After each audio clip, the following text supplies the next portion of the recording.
தாம்பரமோட நீங்க இன்னொரு RTI rice பண்ணி தாம்பரமோட ஸ்டேஷனோட one of the high revenue generating station Chennai Tamil Nadu ரீஜன்ல இங்க இந்த ஸ்டேஷனோட full capacity space proper utilise பண்ணல, இல்லை பிளாட்ஃபார்ம் ப்ராப்பர் யூட்டிலைஸ் பண்ண சொல்லியிருந்தீங்க. அதுக்கு எப்படி ரெஸ்பான்ஸ் இருக்கு?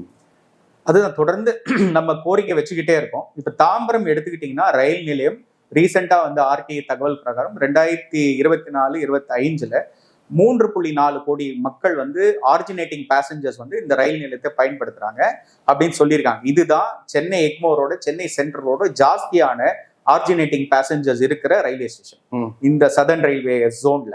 ஸோ 3.4 crore பீப்புள் வந்து யூஸ் பண்றாங்க பர் இயர், அது கொடுத்துருக்காங்க. அண்ட் ரெவென்யூ வந்து 276 crores வந்து ஜென்ரேட் ஆகுது. ஆனா ரொம்ப அடிப்படை வசதிகள் கூட வந்து நீங்க தாம்பரம் ரயில் நிலையத்துல பார்க்க முடியாது. என்ன பார்க்க முடியாதுன்னா லாங் டிஸ்டன்ஸ் பிளாட்ஃபார்ம்ஸ்ல லிஃப்ட் எஸ்கலேட்டர் வசதிகள் இல்லை. அண்ட் வந்து அந்த பேட்டரி கார்ஸும் லிமிட்டட் பேட்டரி கார்ஸ் தான் வந்து யூஸ் பண்றாங்க. மேலும் வெயிட்டிங் ரூம்ஸ், நீங்க வந்து நெடுந்தூர பயணத்துக்கு போற லாங் டிஸ்டன்ஸ் டிராவல் பண்றவங்களுக்கு ஒரு waiting AC waiting hall, rest room facility and in fact coach position LED கூட, அந்த எல்இடி இண்டிகேட்டர் டிஸ்பிளே கூட இல்லாம இருக்கிறத பார்க்க முடியும். அதுதான் நாங்க தொடர்ந்து கேட்டுட்டு இருக்கோம். அண்ட் ஏன் தாம்பரம் வந்து ஒரு மிகப்பெரிய ஒரு ரயில் முனையமா மாறும் அப்படின்னா, சென்னை எக்மோர் இல்ல சென்ட்ரல் கூட எடுத்தீங்கன்னா அதனுடைய அந்த ஏரியா எக்ஸ்பேண்டட் ஏரியா பாத்தீங்கன்னா கிட்டத்தட்ட 20 acres 25 acresல தான் ஸ்டேஷன் இருக்கு. ஆனா தாம்பரம் வரைக்கும் தான் அப்படியே தொடர்ந்து ஒரு இடத்துல ஒரு 90 ஏக்கருக்கு மேல இடம் இருக்கு. ஸோ அப்போ மிகப்பெரிய ஒரு டிரான்ஸ்போர்ட்டேஷன் ஹப்பா, மல்டி மாடல் ஹப்பா மாறதுக்கு நிறைய வாய்ப்பு இருக்கு.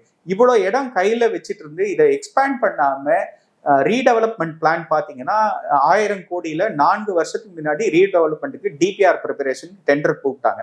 ஆனா இது வரைக்கும் அந்த டிபிஆர் வந்து இன்னும் ஃபைனல் பண்ணல. லாஸ்ட் ஜூலைல நம்ம ரயில்வே அதிகாரிகள் என்ன சொன்னாங்க, இந்த ஜூன் போல வந்து ஒர்க்கே ஸ்டார்ட் ஆயிடும்னு சொன்னாங்க. ஆனா இது வரைக்கும் அந்த 3D வரைபடத்தை கூட அபிஷியலா வந்து ரிலீஸ் பண்ணாம இருக்காங்க. அண்ட் டிபிஆர் வந்து அப்ரூவ் ஆகலையான்னு இப்ப பட்ஜெட் கூட அனௌன்ஸ் பண்ணிட்டாங்க. ஆனா தாம்பரத்துக்கான என்ன திட்டம் இருக்கு அப்படின்றது தெளிவா சொல்லல.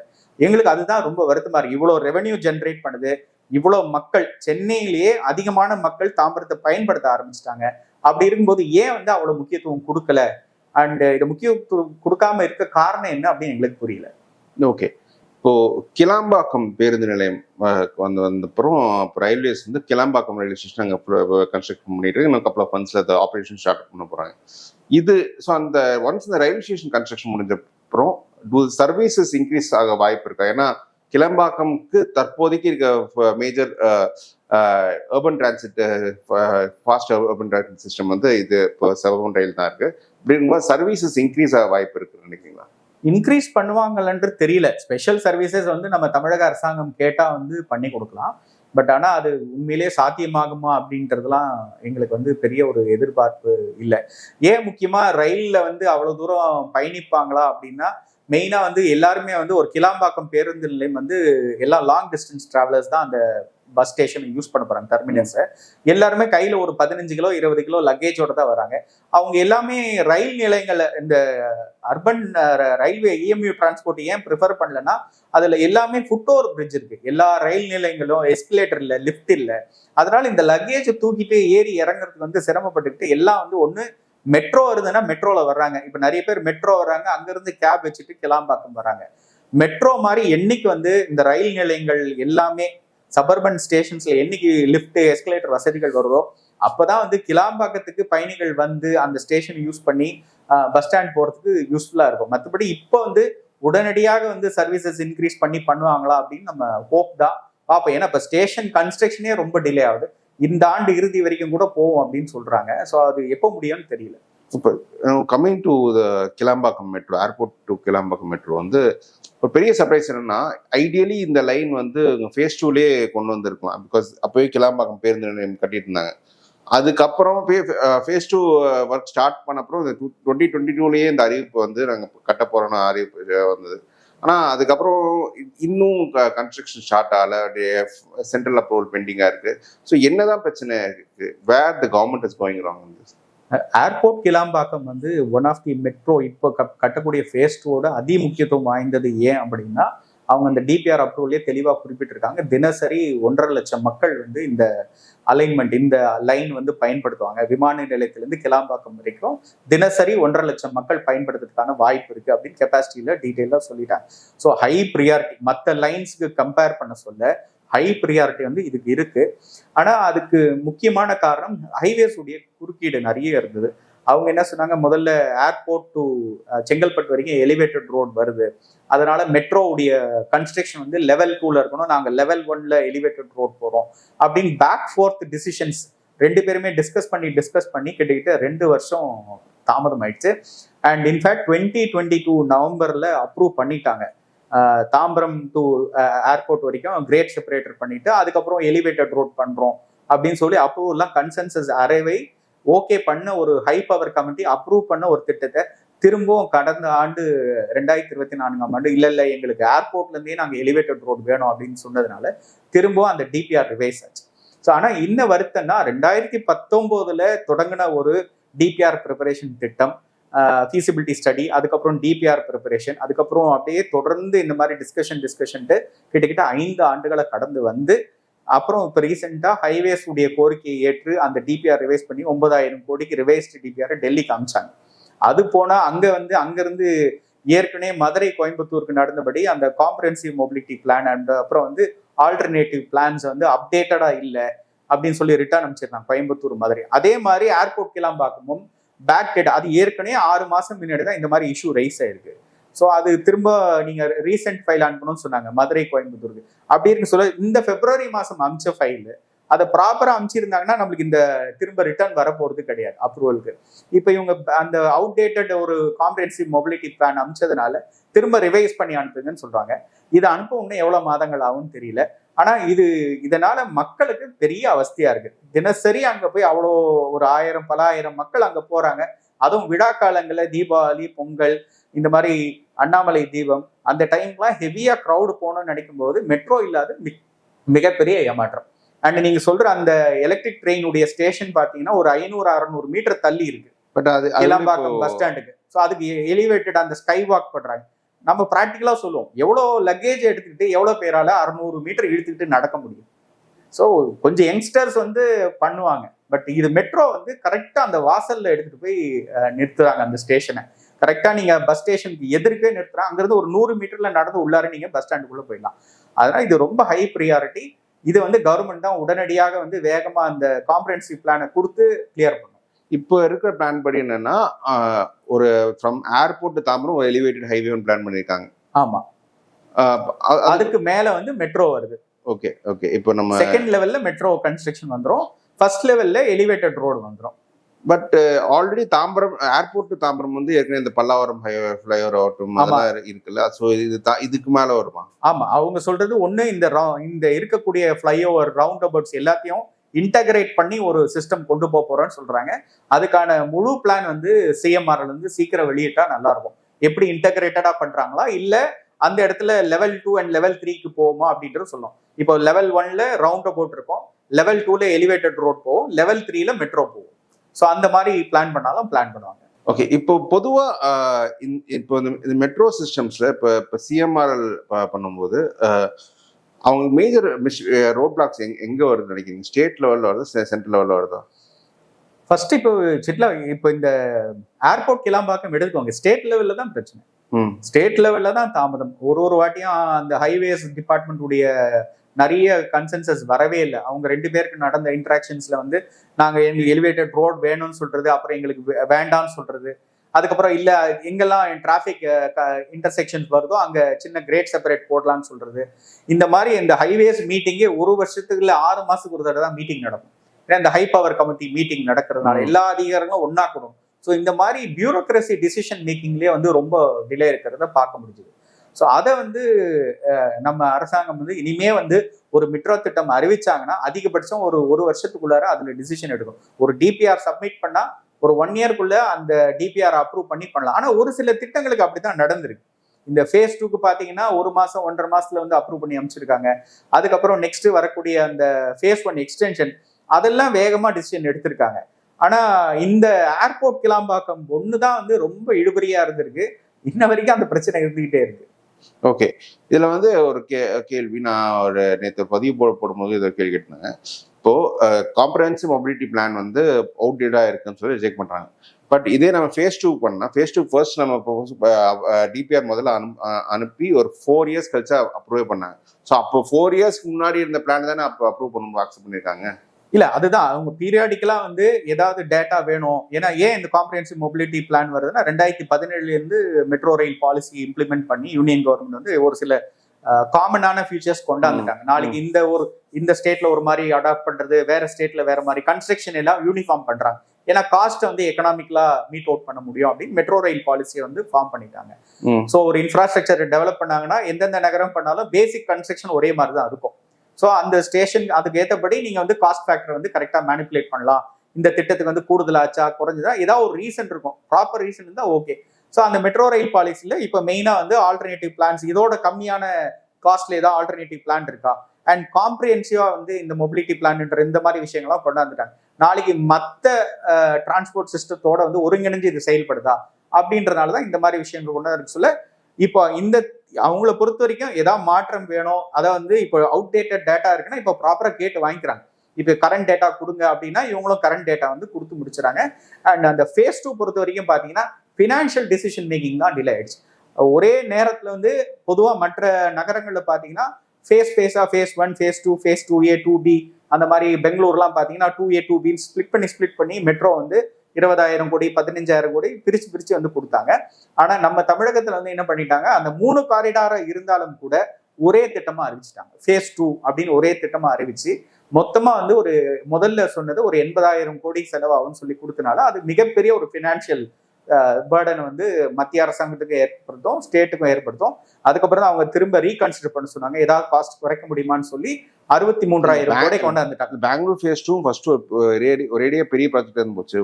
ஆனா அது பாத்தீங்கன்னா 15,000 கோடி என்பதான் 2A 2B எல்லாம் வந்தது. நம்மளுதுதான் வந்து 80,000 கோடி சொல்லி அப்புறம் 69,000 கோடி சொல்லி அதுக்கப்புறம் 63,000 கோடிக்கு அந்த டிஸ்டன்ஸ் எல்லாம் கொஞ்சம் குறைச்சி ஸ்டேஷன்ஸ் கன்ஸ்ட்ரக்ஷன் கொஞ்சம் மாடிஃபை பண்ணி குறைச்சி அதோடைய காஸ்ட்டை, அதனால 63,246 கோடி வந்தது. ஆனா இன்னும் அதான் ப்ராப்ளம் வந்து நீங்க ஜென்ரலா ஒரு பினான்சியல் அப்ரூவல் வர சொல்ல 10,000 கோடி 15,000 கோடி ஸ்பிளிட் பண்ணி இருந்தா ஆட்டோமேட்டிக்கா ஒரு திட்டம் ஒரு காலகட்டத்தில் வந்து அப்ரூவ் வந்துருவோம். மொத்தமா ஒரே திட்டமா கொடுத்ததுனால இது பல கட்ட ஒப்புதல்கள் வந்து அதுல செய்ய வேண்டிய காரணத்தினால் டிலே ஆயிடுச்சு.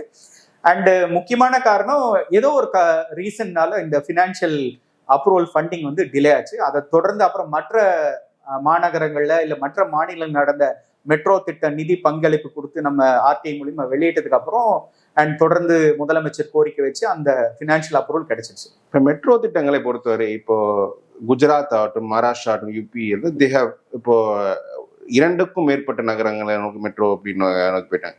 பட் தென்னிந்தியாவில் வந்து இது எந்த நகரம் எந்த மாநிலமும் இன்னும் 2வது மெட்ரோ வந்து போல. தமிழ்நாடு தான் நம்ம 2வது மற்றும் 3வது மெட்ரோ ட்ரை பண்ணிட்டு இருக்கோம். ஸோ தென்னிந்தியாவில் ஏன் வந்து ஒரு இந்த மெட்ரோவை பொறுத்தவரை கொஞ்சம் ஸ்லோ டவுன் பண்ணியிருக்காங்க compared to northern states. Correct. இப்போ சென்னை மாநகரத்துக்கு வந்து ரொம்ப அதிக இந்த போக்குவரத்து தேவை அதிகமா இருந்தனால இவங்க அதுல தான் அதிகமா வந்து கவனம் செலுத்தினாங்க. உத்தரப்பிரதேஷ், இப்போ மகாராஷ்டிரா பார்த்தீங்கன்னா பூனே, தானே அந்த மாதிரி அடுத்த இதுக்கு வந்து டெவலப் பண்ண வந்து ஸ்டார்ட் பண்ணி பண்றாங்க. அண்ட் சென்னையிலேயே அதிகமாக வந்து மெட்ரோக்கான கட்டுமான செலவு இருக்கிறதுனால ஸ்டேட் கவர்மெண்ட்டுமே வந்து இதுக்கான ஸ்பெண்டிங்கான கிட்டத்தட்ட ஒரு மெட்ரோ திட்டத்தில் பார்த்தீங்கன்னா ஒரு 20% 15% வரைக்கும் அவங்களோட ஓன் கான்ட்ரிபியூஷன் இருக்கும், ஸ்டேட் அண்ட் யூனியன் கவர்மெண்ட்டுடைய கான்ட்ரிபியூஷன். ஸோ அது ஃபினான்ஷியல் பர்டனை வந்து கிரியேட் பண்ணும். ஸோ அதனால மற்ற நகரங்களை வந்து அவங்க உடனடியாக வந்து ஃபோக்கஸ் பண்ணாமல் வந்து இருந்தாங்க. ஆனால் இனி வரக்கூடிய காலகட்டத்தில் கண்டிப்பாக வந்து துணை நகரங்களும் ரொம்ப முக்கியம். ஸோ அதுக்கும் வந்து நிதி ஒதுக்கி கண்டிப்பாக அந்த நகரத்தினுடைய பொது போக்குவரத்துலையும் வந்து கவனம் செலுத்த வேண்டிய ஒரு தேவை இருக்கு. அதில் இப்போ தமிழ்நாடு முன்னுதாரணமாக இருக்கு. அண்ட் கோயம்புத்தூர்லாம் ரொம்ப டிலேன்னு தான் நாங்கள் ஃபீல் பண்ணுறோம். ஏன்னா ரொம்ப வருஷம் முன்னாடியே வந்து மெட்ரோ வேணும் அந்த திட்டத்துக்கான ஒரு டிபிஆர் ப்ரிப்பரேஷன் ஒர்க்லாம் ஸ்டார்ட் ஆயிடுச்சு. ஆனால் இப்போதான் அப்ரூவல் வந்து கிடைச்சி வந்து இப்போ மத்திய அரசாங்கிட்ட அப்ரூவலுக்கு பெண்டிங் இருக்கு. ஸோ அதுக்கு முக்கிய காரணம் இப்போ மகாராஷ்டிரால ஏன் இப்போ ரொம்ப நம்மளோட ஒரு படி ஏன் முன்னுக்கு இருக்காங்கன்னா ஆட்டோமேட்டிக்கா இன்ஃபேக்ட் ரயில் திட்டங்களுக்கு கூட ஒரு ஆர்கனைசேஷன் வச்சிருக்காங்க. ஒரு கவர்மெண்ட் சப்சிடி எப்படி சென்னை மெட்ரோ ரயில் நிர்வாகம் இருக்கோ மகாராஷ்டிரால செயல்படுத்துற ரயில் திட்டங்களுக்கு ஒரு தனியா ஒரு அரசாங்கம் வந்து ஒரு ஆர்கனைசேஷனை ஃபார்ம் பண்ணி வச்சிருக்காங்க. அந்த ஆர்கனைசேஷன் உங்களுக்கு நியூ லைன் லேண்ட் அக்வசிஷன் ஆகட்டும் இல்ல டபுளிங் பண்றதாகட்டும், station road over bridge, rail over bridge, இந்த மாதிரி விஷயங்கள் எல்லாம் அவங்க ஆட்டோமேட்டிக்கா அந்த மாநில அரசாங்கத்துக்கும் மத்திய அரசாங்கத்துக்கும் நடுவுல இருந்து அந்த எங்கனாவது ஒரு இடத்துல ப்ராஜெக்ட்ல தோய்வு இருந்துன்னா அவங்க வந்து அதை முக்கியத்துவம் கொடுத்து இந்த இடத்துல தோய்வு இருக்கு, உடனடியாக நீங்க கடிதம் அனுப்பிச்சு அதுக்கு சரி பண்ணி கொடுங்க. அண்ட் சின்ன சின்ன ஒரு லேண்டுக்கு அவங்க அமௌண்ட் கான்ட்ரிபியூஷன்ஸும் பண்றாங்க. ஸோ மாநில அரசு ஒரு சில ரயில் திட்டங்கள்ல அவங்க அமௌண்ட் கான்ட்ரிபியூட் பண்ணி அந்த மாநிலத்தினுடைய ரயில்வே போக்குவரத்து வளர்ச்சிக்கு பெரிய துணையா இருக்கிறாங்க. அந்த மாதிரி தான் நாங்க சொல்றோம், மொத்தமா ஒரு ட்ரெயின் டிரான்ஸ்போர்ட் சிஸ்டத்துக்கு கண்டிப்பாக வந்து ஒரு ஆர்கனைசேஷன் வந்து நம்ம அரசாங்கம் ஃபார்ம் பண்ணும். ஏன்னா இப்ப நம்முடைய ரயில் திட்டங்கள் பாத்தீங்கன்னா புதிய ரயில்வே திட்டங்கள் 9 ரயில்வே திட்டங்கள்ல எல்லாமே கிட்டத்தட்ட கிடப்புல போட்ட மாதிரி இருக்கு. பல ரயில் திட்டங்கள் கிடப்புல போட்ட மாதிரி இருக்கு. இந்த ஆண்டு தான் வந்து பாத்தீங்கன்னா 2006, 2007 அப்புறம் 11, 12 அறிவிச்ச திட்டத்துக்கெல்லாம் ஒரு 25 கோடி, 50 கோடி, 42 கோடி நிதி ஒதுக்கி இருக்காங்க. அது ரொம்ப ரொம்ப குறைவு. ஒரு கிலோமீட்டர் நீங்க கட்டணும்னாலே 20 கோடி ரூபாய் செலவிடும். ரயில்வே ட்ராக் லேயிங், அந்த இன்ஃப்ராஸ்ட்ரக்சர் டெவலப் பண்ண வெறும் 42 கோடி, 55 கோடி இது கொடுத்தாங்கன்னா ரொம்ப குறைவான அமௌண்ட். அதை வச்சு லேண்ட் அக்விசிஷன் கூட ஃபுல்லா பண்ண தெரியல. அதுக்கு தான் சொல்றோம், ஒரு ஆர்கனைசேஷன் வேணும் கண்டிப்பா. ட்ரெயின் டிரான்ஸ்போர்ட்டை வந்து மானிட்டர் பண்ணி எல்லா திட்டங்களும் காம்ப்ரிஹென்சிவா தமிழ்நாடு வந்து ரயில்வேல வந்து மெட்ரோ திட்டங்கள்ல ஒரு அடுத்த கட்டத்துக்கு நகர்த்தணும்னா ஒரு தனி ஆர்கனைசேஷன் இருந்தா தான் இதை சரி பண்ண முடியும். ஓகே, இப்போ வந்து நீங்க இந்த நம்ம ஸ்டார்ம் வாட்டர் ட்ரெயின் பேசும்போது சொன்னீங்க, இங்க அவங்க ரோட்ஸோட லெங்க் கட்டும்போது அவங்க அண்டர் கிரவுண்ட் சிஸ்டம்ஸ் மேல பாதிப்பு வரும், நம்ம ஸ்டார்ம் வாட்டர் ட்ரெயின் எக்ஸ்டெண்ட் பண்ணிட்டு போறோம்னு.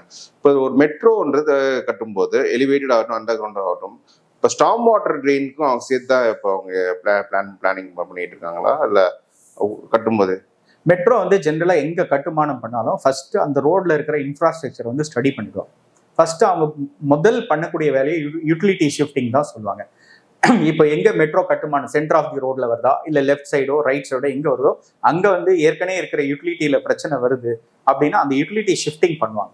அது அங்க இருக்கிற லோக்கல் பாடி கிட்ட ஃபர்ஸ்ட் கேட்பாங்க, இந்த இடத்துல நீங்க என்ன மாதிரி கட்டுமானம் செஞ்சு வச்சிருக்கீங்க, ஸ்டார்ம் வாட்டர் ட்ரெயின் வச்சிருக்கீங்களா, வாட்டர் மெயின் வச்சிருக்கீங்களா, அண்டர் கிரவுண்ட் ட்ரைனேஜ் வச்சிருக்கீங்களா, இபி கேபிள் வச்சிருக்கீங்களா, இன்டர்நெட் கேபிள் வச்சிருக்கீங்களா அப்படின்ற எல்லா டேட்டாவும் எடுத்துருவாங்க.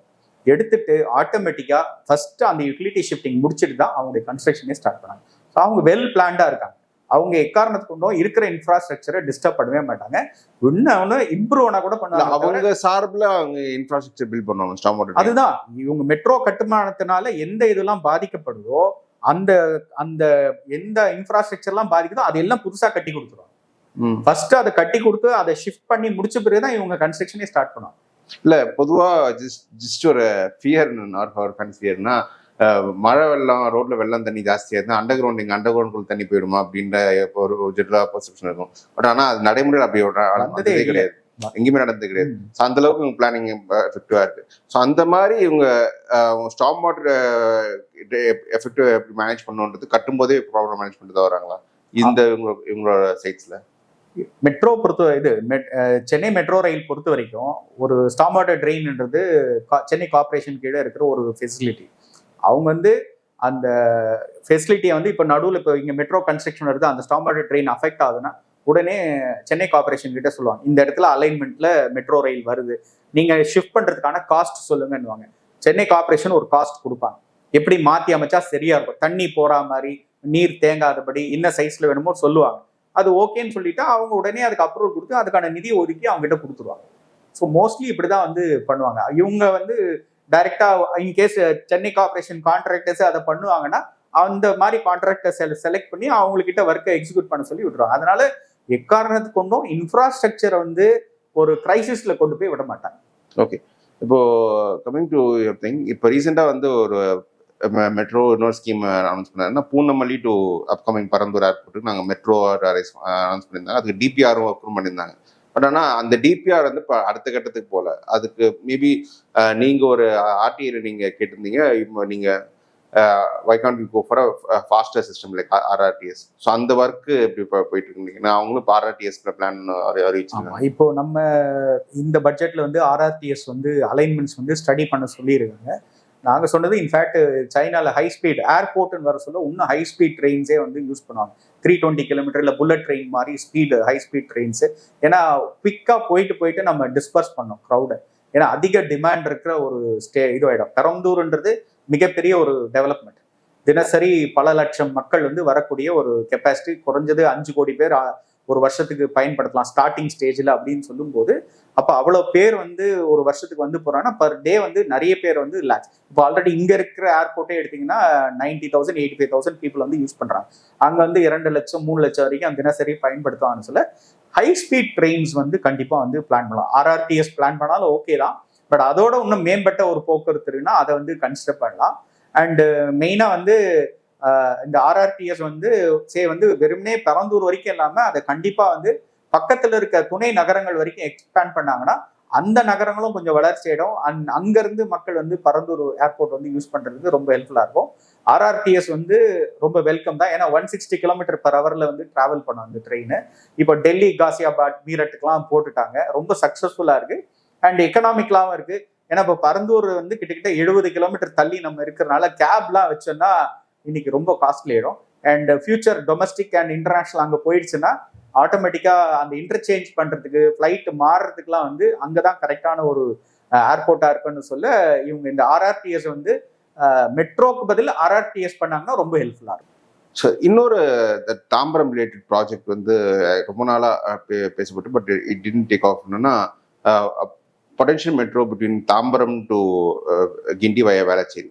அது வந்து ஃபேஸ் 2லே வரும்னு எதிர்பார்க்கப்பட்டது. பட் ஃபேஸ் 2 இல்லை, ஃபேஸ் 3 கூட அவங்க இப்போ பண்ணுவாங்களான்னு சொல்ல தெரியல. ஸோ அந்த ப்ராஜெக்டை பொறுத்தவரைக்கும் என்னதான் எது பிரச்சனைகள் இருக்கா?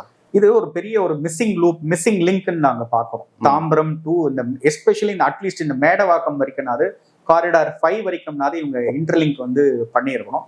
அது ஒரு பெரிய மிஸ்ஸிங் லிங்க் தான். இப்போ அதனால என்ன பிரச்சனை வரும் அப்படின்னு பாத்தீங்கன்னா, இப்போ ஓஎம்ஆர் வரைக்கும் லிங்க் பண்ணியிருக்கணும். ஏன்னா ஓஎம்ஆர்ல இருந்து வரக்கூடிய மக்கள் கிளாம்பாக்கம் போனோம்னா திரும்ப எங்கனாவது ஆலந்தூர்ல போய் இன்டர்சேஞ்ச் பண்ணிட்டு வரணும். ஸோ அந்த மாதிரி இன்டர்சேஞ்ச் பண்ண சொல்ல ஒருத்தர் பஸ் ஸ்டாண்டு அதுக்கெல்லாம் போனோம்னா லக்கேஜ் ஒரு வாட்டியும் ஒரு ஸ்டேஷன் போயிட்டு திரும்ப இன்டர்சேஞ்ச் பண்ணி மேலே கீழே இறங்கி ஏறுற மாதிரி இருக்கும். ஸோ அது ஒரு தேவையில்லாத ஒரு சிரமமாக நாங்கள் பார்க்குறோம். கிளாம்பாக்கம் ரொம்ப முக்கியத்துவம் வாய்ந்த ஒரு திட்டம். ஸோ அதனால இந்த OMR காரிடார், அப்புறம் வந்து இப்போ இருக்கிற மேடவாக்கம் காரிடார், இதெல்லாம் இணைக்கிற மாதிரி ரொம்ப வருஷம் முன்னாடியே வந்து ஸ்டடி பண்ணிட்டாங்க. அந்த ஃபர்ஸ்ட் என்ன சொன்னாங்க, லைட் மெட்ரோ ரயில் அப்படின்னு சொல்லி அதுக்கான ஒரு ஸ்டடி பண்ணி DPR preparation, Jio technical study வரைக்கும் கூட பண்ணாங்க. சாயில் ஸ்டடி எல்லாம் பண்ணி முடிச்சிட்டாங்க. ஆனா திரும்ப இப்ப என்ன பண்றாங்க, தாம்பரம் டு வேளச்சேரி இருந்த அந்த அலைன்மெண்ட்டை தாம்பரம் டு கிண்டி வரைக்கும் கொண்டு போறாங்க. ஆனா இதெல்லாம் கொஞ்சம் வேகப்படுத்தி ஒரு காம்ப்ரிஹென்சிவா இதை கம்ப்ளீட் பண்ணிருக்கோம். இப்போ இந்த ஃபேஸ் 2 முடியும் போது தான் இதோடைய பிரச்சனை தெரியும். ஃபேஸ் 2 முடியும் போது மக்கள் வந்து ஆட்டோமேட்டிக்கா ஏன் கிளாம்பாக்கம் போக முடியல, அதே மாதிரி இப்போ நான் OMRல இருக்கேன், எனக்கு கிளாம்பாக்கம் போனா தாம்பரம் வேளச்சேரி ரோட்ல நாங்க ஈஸியா போயிருப்போம், அந்த லிங்க் இல்லாத இப்போ சுத்திக்கிட்டு எல்லா லக்கேஜ் வச்சுட்டு மாறி போக சொல்ல அந்த டிஸ்கம்ஃபர்ட் வந்து அப்போ அந்த நேரத்துல வந்து ஃபீல் பண்ணுவாங்க.